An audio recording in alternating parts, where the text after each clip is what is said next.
présidente Zoïa Tambatamba. Mes chers compatriotes, je suis heureuse d'être parmi vous aujourd'hui pour célébrer le 54e anniversaire de l'indépendance du Congo-Brazzaville. Je voudrais tout d'abord remercier toutes les structures ainsi que toutes les individus de la diaspora congolaise qui ont tout mis en œuvre pour cet événement. Je tiens à vous dire combien j'apprécie cette occasion où toutes les forces vives du Congo sont réunies pour parler des problèmes de notre si beau pays, le Congo-Brazzaville. Chers compatriotes, aujourd'hui, après une mauvaise organisation du recensement administratif et la fraude à grande échelle qui l'accompagne, le régime dictatorial de M. Sassou Nguesso, caractérisé par des dérives totalitaires, tient par tous les moyens à organiser les élections locales, en violation des textes de loi fondamentales en vigueur des Nations Unies et de la Constitution du Congo-Brazzaville. Actuellement, les conditions de vie désastreuses des nationaux nous obligent à un désir ardent de changement de régime débarrassé de toute descendance dictatoriale et monarchique dont fait preuve le régime actuel du pouvoir de Brazzaville. Les populations congolaises n'ont aucun droit de s'éloigner par abus de confiance, si ce n'est par la résignation face à la gestion de la chose publique. Les questions politiques sont devenues des affaires privées d'un clan, les opposants sont laminés, méprisés et persécutés par des propagandistes satrapes du pouvoir clanique de Brazzaville. Le peuple devient un spectateur passif et résigné, laissant le champ politique à des manipulations et des mauvais calculs des pouvoirs en place dont le but inavoué reste celui de se maintenir au pouvoir pour s'enrichir davantage. Chers compatriotes, concernant l'opération honteuse d'une bataille à Bakolo dont était victime le frère de la RDC, aucun peuple digne de ce nom ne peut accepter les dérives de l'hostilité barbare et sauvage que le régime de M. Sassou Nguesso a fait subir aux populations de la RDC. Bafouant ainsi les droits de l'homme avec la complicité des Nations Unies, car qui ne dit mot consent. Bafouant aussi nos valeurs africaines, dont nous sommes si fiers. Mépriser nos frères de la RDC revient donc à mépriser notre propre histoire, l'histoire du royaume Congo. Mes chers compatriotes, ce qui se passe au Congo n'est pas qu'une simple intention, car le cap a été franchi.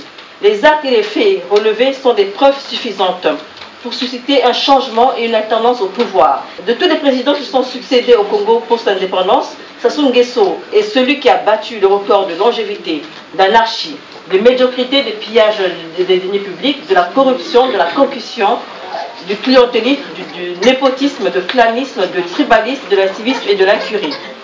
Considérant qu'actuellement, au Congo-Brazzaville, aucune élection ne peut se concrétiser en dehors d'un cadre politique fondé sur un large consensus national, mais aussi sur une légitimité populaire, j'appelle donc à la convocation des États généraux de la nation.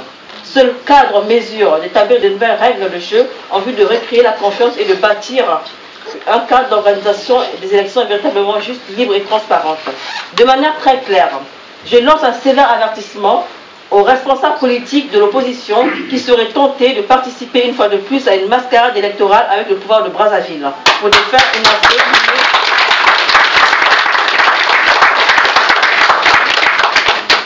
défaire inavouée liée à la constitution du pouvoir. J'appelle donc toutes les forces vives de la nation à s'opposer fermement et radicalement aux élections municipales et locales prévues pour 2014, tant que les conditions ne seront pas réunies pour faire un recensement administratif correct et juste.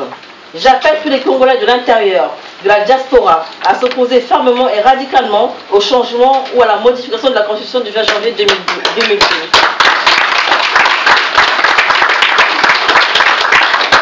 J'appelle la communauté internationale à exercer toutes les pressions utiles et nécessaires sur le pouvoir dictatorial du Congo afin d'éviter au pays de nouvelles violences politiques.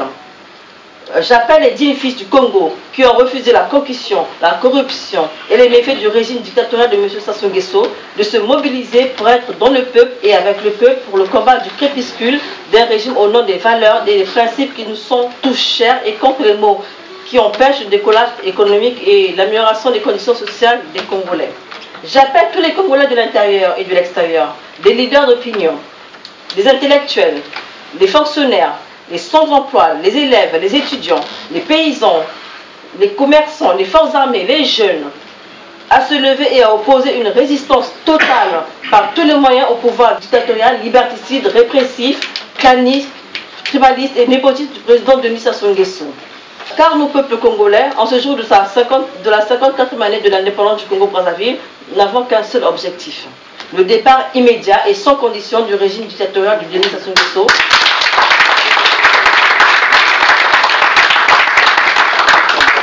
afin de rétablir la démocratie en République du Congo. Je vous en remercie.